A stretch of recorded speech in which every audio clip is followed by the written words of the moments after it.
welcome to the Parenting Roundabout podcast for the week of April 15th, 2019. Every week we chat about the things parents are talking about, complaining about, and obsessing about right now. I'm Terry Morrow, and I'm here with Nicole Eridix. Hello. And Catherine Haleko. Hello. This week we're complaining about parent homework and obsessing about kids' obsessions, plus taking a couple of breaks for an entertainment discussion and a recommendation roundup. But today we're talking about parental roles, because there's nothing we like more than an article about how to parent. This one was from a website called, what is it, Bold? Bold.expert? Bold.expert, which is what we are. Yes. Are we not? Mm-hmm. Bold.experts? I keep the dot in there when I say that. But it was based on a book called The Formula, Unlocking the Secrets to Raising Highly Successful Children.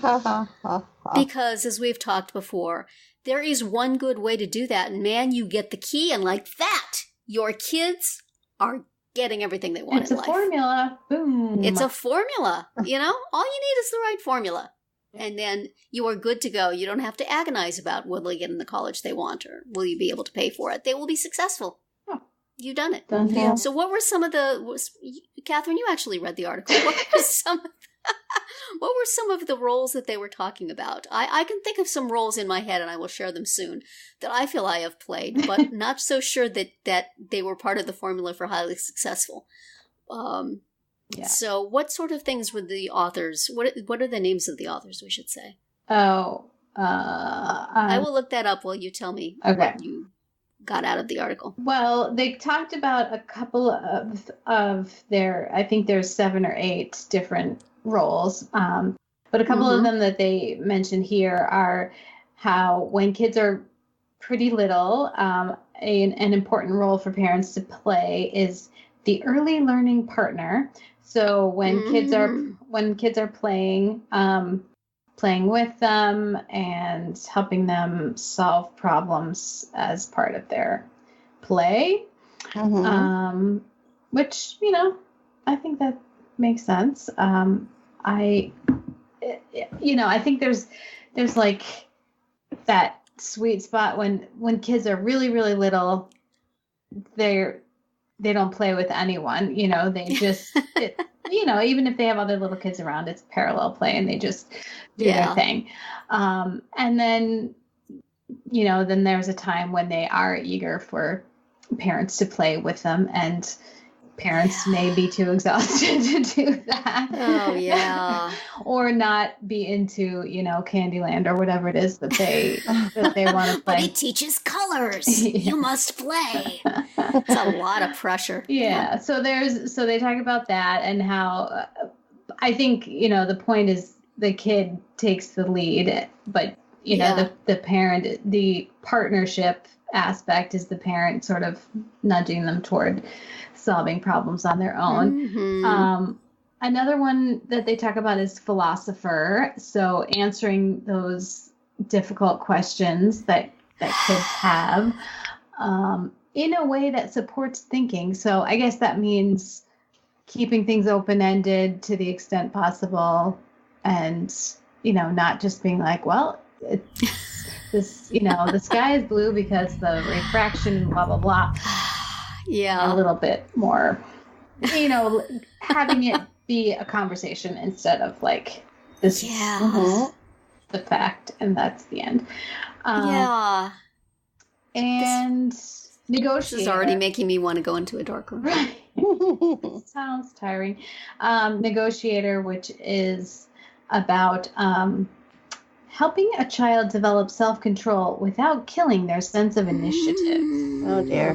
So, again, no pressure there. Can we even do that for ourselves? I don't know. Well, and I haven't read the book, obviously, but this article made it seem like I don't know, like if your kid is this kind of kid, then you need to be this kind of parent. Like, like not every kid is maybe asking those kind of questions, or maybe a kid already has self-control, but they need a sense of initiative. You know what I mean? Like there's a lot of variables here. Not the same formula for every kid, apparently. It seems to A little more of this, a little less of that. Yeah. Multiply, divide. And maybe if you read the whole book, they give you the exact percentages of each one. Really? You think they do? That'd be awesome, man. All the guesswork is taken out of it. The authors of the book are Ronald F. Ferguson, who is a Harvard economist, and written along with Tatcha Robertson, who I assume is the person who actually does the writing, but that's just me as a freelance writer. Could be a much more equal partnership than that. She was her role now. Right. Anyway, so, and the interview, the article is by Jack Graham. So I've certainly played all those roles. Yeah. And, the formula with my kids is a little different because I'm still playing all of those roles, even though they're in their 20s. There are still questions that come up that some kids might have got out of the way at like 5 or 7 that are just now occurring to them to ask. And I, still don't have a good answer, even though they should be old enough to get the full, spectrum of light thing. Certainly when they were little, I was also, the therapist would have been on that list. Yeah. I don't know if it's in the book, but the occupational therapist, the physical therapist, probably the psychological therapist too, from time to time. I felt like I had to be all of those things. Read many, many parenting books to facilitate that. But it's, it's hard and it makes it such a job. You can't just parent sort of by the seat of your pants. You have to. Well, it's not a linear process. You need a resume. Yeah. And it's what everybody's version of philosopher looks like is different. My philosophy, my child, is shut up and sit over there. Yeah, exactly. Commune with the great oneness of the world and leave me the heck alone. I understand that they're kind of loosely identifying some of the roles that we take on as parents, but because sometimes you're a negotiator when they're 15 and they want to go to a party and, there'll be drinking involved and, so, I think those roles kind of shift. Does it speak to that? I'm just kind of looking at the article right now, but is it just having to do with younger kids, maybe? I don't know. Certainly we can talk about some of the roles we have as parents of teens and young adults, like, economic counselor, banker, lender, fashion advisor. Yeah, that's not a role. I think they would take that and cross that off the list. Right. Please don't. I tried that the other day with my daughter, and work? it was not well received. It went down in flames. No, she was actually quite nice. She just sort of, sort of like, thank you for your opinion. No, what is that Ariana Grande song? Thank you. Next. I was being next pretty hard. So, and good, good that she feels confident enough in herself, as long as she doesn't come back later and say, you were right, why didn't I listen to you? Right. Why didn't you make me But then do you what get you the said? satisfaction of you hearing you were right. I guess, but then I'll feel bad that I didn't push it, Yes, because I feel all good, like, well, you know what? She's got her own sense of style. You go, girl. But then if it turns out it's wrong, then it's my fault that I didn't say, look, This is what the world expects. You will be embarrassed. You must do this. Right. Yeah. Should have crushed her spirit. So she wouldn't be that's the thing. Why did you let me go to the house looking like this? Yes, exactly. If Either way. You thought it looked bad. Why didn't you say anything? Right.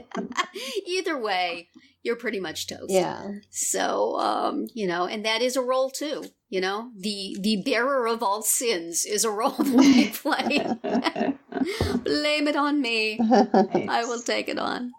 Well, to spare you, my child, I found, from shame. Particularly in the early years of my son's growth and development, I was definitely taking on more environmental type worker roles, like park ranger and zoologist. You're still doing the zoologist thing. Exactly. As the dog pipes up in the background. Yes. The dog says, your role is getting dog treats. I was like, go, fulfill it. Exactly. I mean, I just felt like I had to be an expert in everything, it's like, yes. Oh, yes. Mom, why does this happen? Why does that happen? Yes. So I guess that would be, what would that be? That'd be like, I don't know. Well, it's kind of a philosopher, I think. Yeah. Yeah. I definitely have a role of healthcare coordinator. Yeah. Mm-hmm. I noticed that like insurance companies have that, somebody that you can call and they'll help you find a doctor and all of that stuff. But I do that for really mostly the men in my family. Yeah. My daughter has been very good about, we found her a doctor of her own and she is on it. She deals with her own insurance. She makes her appointments. She goes to her appointments. She's great. But the other day, my son had to get new insurance and we're going to get him a new doctor. And so I was doing all these things and making phone calls and arranging things. And I thought, this is bad. I should make him do stuff himself. And, am I protecting him too much? Am I sheltering? And then I realized my husband makes me call for the appointments for him. My husband doesn't handle any of this stuff himself. I have to call and make doctor's appointments for the man. So it's like, I guess it's a guy thing. I don't know, but I feel like calling these places and saying, hello, this is the healthcare coordinator for the Morrow family. Can we set these things up? I feel like there's a second book, The Formula, Unlocking the Secrets to Raising a Highly Successful Spouse or something. That's right. I don't know. I guess it's a division of labor. As I've often said, my husband cooks and does some of the cleaning and he does a lot of stuff. So my job is to just handle everything that involves interacting with the outside world other than a job. So, but it does feel like a weight. Yeah. I was the tax accountant too. I have to do the taxes. Well, see, and that reminds me Speaking of April 15th, y'all, do you have your taxes? Did you do it? This is the day. I'm not going to do it for you.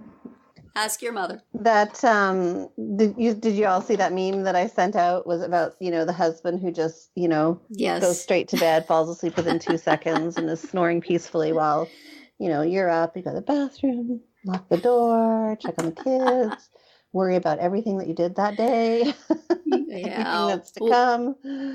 We share all that other stuff pretty equally, but the worrying about things is entirely my role. That is absolutely my role, is family worrier.